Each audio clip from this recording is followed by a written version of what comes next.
बिस्मिल्लाहिर्रहमानिर्रहीम। अस्सलाम वालेकुम दोस्तों। मैं उम्मीद करता हूँ कि आप सब दोस्त खैरियत से होंगे और मैं तमाम दोस्तों के लिए दुआ करता हूँ, अल्लाह ताला तमाम दोस्तों को अपने हिफ्ज़ ईमान में रखे। दोस्तों, वीडियो स्टार्ट करने से पहले मैं तमाम दोस्तों को अपने यूट्यूब चैनल मेडिसिन इन्फो पर वेलकम करता हूँ। तो जो हमारी आज की वीडियो होगी वो है कैरिसेफ कैप्सूल के बारे में। दोस्तों, आज मैं इस वीडियो में मैं तमाम दोस्तों को कैरिसेफ कैप्सूल के बारे में मुकम्मल इन्फॉर्मेशन दूंगा। दोस्तों, सबसे पहले हम कैरिसेफ के फार्मूले की बात करते हैं कि इसके अंदर कौन सा फार्मूला यानी कि कौन सा साल्ट पाया जाता है। दोस्तों, कैरिसेफ कैप्सूल के अंदर सेफेक्साइम ट्राईहाइड्रेट साल्ट पाया जाता है। तो दोस्तों, अब हम इसकी एमजी की बात करते हैं कि इसके अंदर कितनी एमजी हमारे पास मौजूद होती है। दोस्तों, ये कैप्सूल हमारे पास 400 एमजी और 200 एमजी में मौजूद होता है।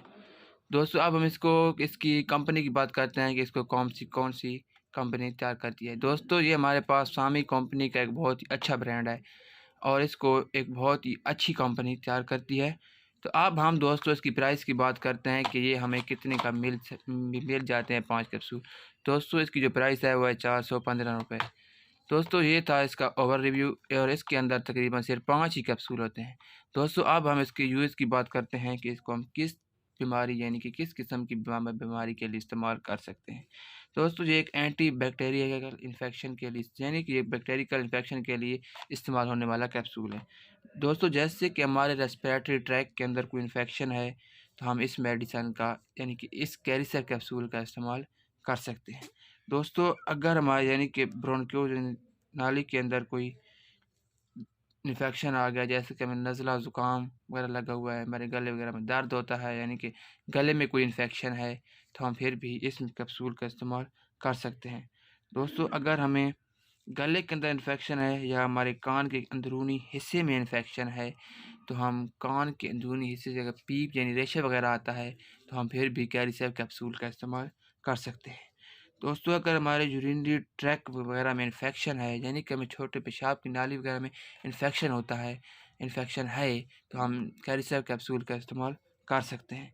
अगर हमारी स्किन पर इन्फेक्शन है या कोई ज़ख़म वगैरह हो गया है तो हम उसको भी खुश्क करने के लिए इस कैप्सूल का इस्तेमाल कर सकते हैं।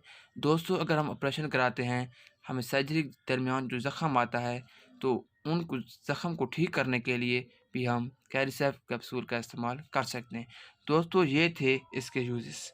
अब हम इसके साइड इफ़ेक्ट की बात करते हैं कि इसके साइड इफ़ेक्ट कौन से हैं। दोस्तों, इसके यानी कि ज़्यादा इस्तेमाल से हमें चक्कर भी आ सकते हैं और हमारे सर के अंदर दर्द भी हो सकता है। अगर दोस्तों इसका ज़्यादा इस्तेमाल से हमें मतली वगैरह भी आ सकती है और हमारा मुँह भी यानी खुश्क हो सकता है। दोस्तों, इसके ज़्यादा इस्तेमाल से हमारे स्किन पर रैशेज़ भी आ सकते हैं यानी कि हमारी स्किन सुर्ख हो सकती है।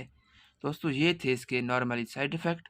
तो अब हम दोस्तों इसकी कंट्राइंडिकेशन की बात करते हैं कि इसको कौन से पेशेंट इस्तेमाल नहीं कर सकते। यानी कि गुर्दों के पेशेंट, ऐसे पेशेंट जिनको गुर्दों का मसला हो, वो भी इसका कैप्सूल का इस्तेमाल नहीं कर सकते। और दूध पिलाती माएँ और प्रेगनेंसी के प्रेग्नेंट ख़वातीन भी इसका इस्तेमाल करने से गुरेज़ करें और इस कैप्सूल का इस्तेमाल डॉक्टर की हिदायत के मुताबिक इस्तेमाल करें और डॉक्टर की हिदायत के बगैर इस कैप्सूल का इस्तेमाल ना करें। अगर दोस्तों हमारी वीडियो बनाने का मकसद सिर्फ अब तमाम दोस्तों को इन्फॉर्मेशन देना है, ना कि किसी बीमारी का इलाज बताना। आप जो भी मेडिसिन इस्तेमाल करें अपने डॉक्टर के मशवरे के मुताबिक इस्तेमाल करें। अगर मेरी वीडियो पसंद आई हो तो मेरे यूट्यूब चैनल मेडिसिन इन्फो को लाज़मी सब्सक्राइब करें। मिलते हैं नए वाली वीडियो के साथ। ओके, अल्लाह हाफ़िज़।